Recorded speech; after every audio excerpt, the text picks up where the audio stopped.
5 de agosto, Mateo 14, 13, 21, del libro Hablar con Dios, Francisco Fernández Carvajal. El título: Optimismo del cristiano.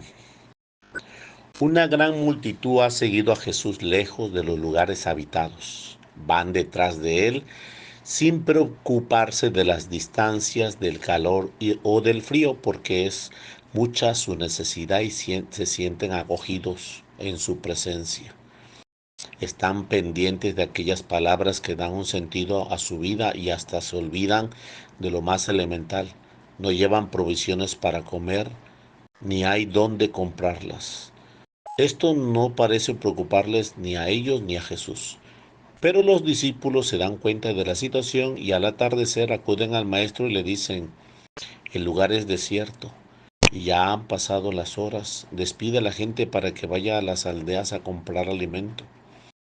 Esta es la realidad que parece evidente a todos, pero Jesús sabe una realidad más alta, una posibilidad que los discípulos más íntimos parecen desconocer. Por eso les contesta: no tienen necesidad de ir, denles ustedes de comer.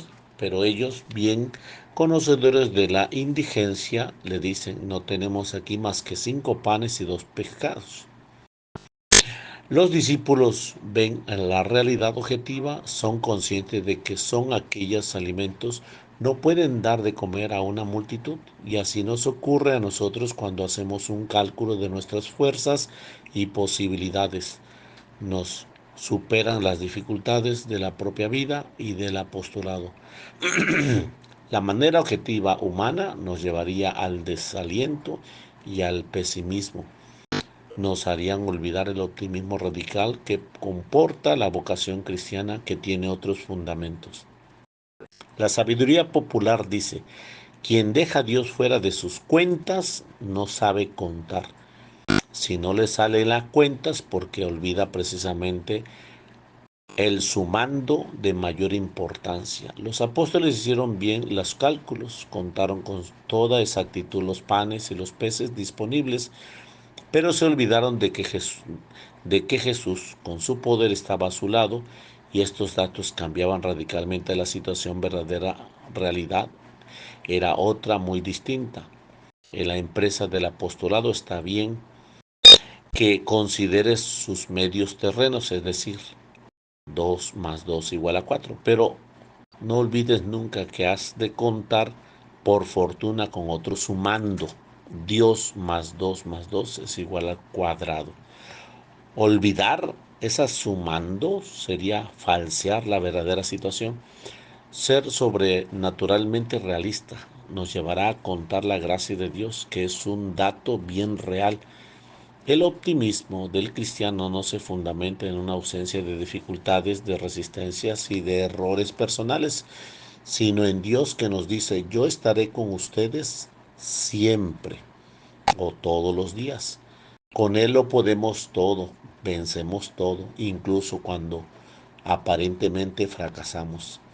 Es el optimismo que tuvieron los santos. Santa Teresa de Ávila repetía con buen humor y con un sentido sobrenatural: Teresa solo puede nada. Teresa, nada puedes. Teresa, con Dios todo lo puede. También nosotros: echa fuera de ti la desesperanza que produce un conocimiento de tu miseria. Es verdad que tus prodigios económicos eran un cero, tus prestigio social otro cero, y otro más tus virtudes, y otro más tus talentos. Pero a la izquierda de esta negación está Cristo, que cifra inconmensurablemente resueltas. Cómo cambian las fuerzas disponibles a la hora de emprender una empresa apostólica, y cuando nos decidimos a luchar en la vida interior o en las mismas realidades de la vida humana, apoyados en el Señor. El optimismo del cristiano es consecuencia de su fe, no de las circunstancias. Sabe que el Señor ha dispuesto todo para su mayor bien, y que Él sabe sacar frutos incluso de los aparentes fracasos. A la vez, nos pide emplear todos los medios humanos a nuestro alcance, sin dejar ni uno solo, los 5 panes y los 2 peces. Eran muy poco en relación con tantos como andaban hambrientos desde una larga jornada, pero era que la parte que habían de poner ellos para que el milagro se realizara.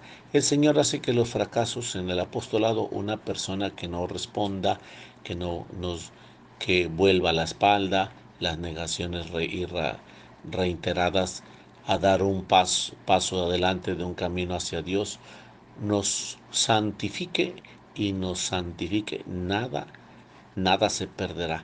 Lo que no puede dar frutos son las omisiones y los retrasos y dejar de hacer porque perezca, que es poco lo que podamos o que es mucho la resistencia de ambientes al semejante de Cristo. El Señor quiere que pongamos los pocos panes y peces que siempre tenemos y que confiemos en Él en rectitud de intención. Unos frutos llegarán enseguida, otros los reserva el Señor para el momento y en ocasiones oportunas Él que Él bien conoce, siempre llegarán.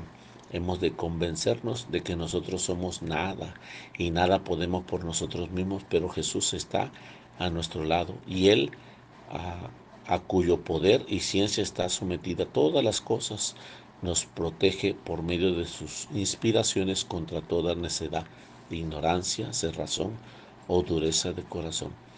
El optimismo del cristiano se afianza fuertemente con la oración.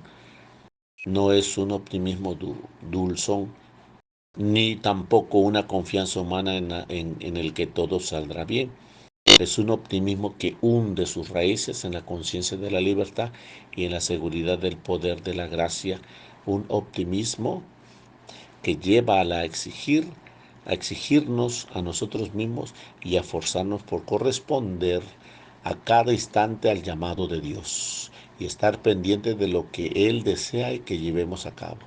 No es el optimismo del egoísmo que solo busca la tranquilidad personal y para eso cierra los ojos a la realidad y dice, ya se arregla todo, como excusa para que no se le moleste y no se niega a ver los malos del prójimo para evitar preocupaciones o tener que remediarlos. El optimismo radical de quienes siguen de cerca a Cristo no les aparta de la realidad. Con los ojos abiertos y vigilantes saben enfrentarse a ellas, pero no queda atenazado por el mal que a veces contempla, ni su alma se llega a la tristeza, porque sabe que en ninguna circunstancia su Padre Dios le deja de la mano y que siempre sacará frutos desproporcionados de aquel terreno, de aquellas circunstancias o de aquellos amigos en el que parecía que solo podía crecer cardos y ortigas. El cristiano sabe que las obras buenas nunca serán destruidas y que para dar frutos el grano de trigo debe empezar a morir bajo tierra y sabe que el sacrificio de los buenos nunca es estéril. Señala Scorn que Jesús no realizó el milagro en beneficio de los transeúntes casuales que se hubieran acercado a ver qué ocurría en aquel grupo numeroso de gente, sino aquello que le seguían durante días y le buscaban cuando no le encontraban. Son como una manifestación de la iglesia incipiente. Aquellos 5,000 sentados en las faldas de las montañas estaban unidas entre sí por haber seguido a Cristo y haberse alimentado del mismo pan que sale de las manos de Cristo. Qué símbolo tan natural la de fraternidad en una comida común. Con qué facilidad brota la amistad entre los participantes de un banquete al aire libre. Podemos imaginarnos lo que pasaría después cuando algunos de los 5,000 se encontraron casualmente a la mitad de la amistad. Suscitará en ellos los recuerdos comunes, la situación de unos con respecto a otros, aquel día memorable, su temor de que no le llegara las escasas provisiones, su alegría de ver ante sí con las manos llenas a Pedro, a Juan, a Santiago, su asombro al ver todos hartos y 12 cestos de fragmentos sobrantes. Nosotros participamos de la misma mesa, del mismo banquete, tomamos el mismo pan que se multiplica sin cesar y en el que viene Cristo a nosotros. Quienes seguimos a Cristo estamos unidos por un fuerte vínculo y corre por nosotros la misma vida. Ojalá nos miremos a nosotros mismos como sarmientos vivos de Cristo, la vid, como animados y vigorizados por la gracia y las virtudes de Cristo. La comunión de los santos nos enseñará que formamos un solo cuerpo de Cristo y que podemos ayudarnos eficazmente unos a otros. En ese momento alguien está pidiendo por nosotros, alguien nos ayuda con su trabajo, con sus oraciones y con su dolor.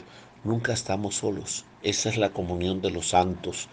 Alimenta continuamente nuestro optimismo porque contamos con la ayuda misteriosa pero real de todos los que participamos del mismo pan que el Señor vuelve a multiplicar para nosotros que la andamos siguiendo.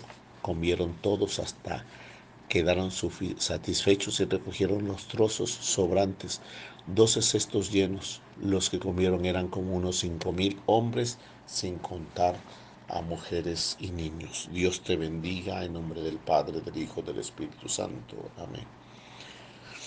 Del libro Hablar con Dios, 5 de agosto.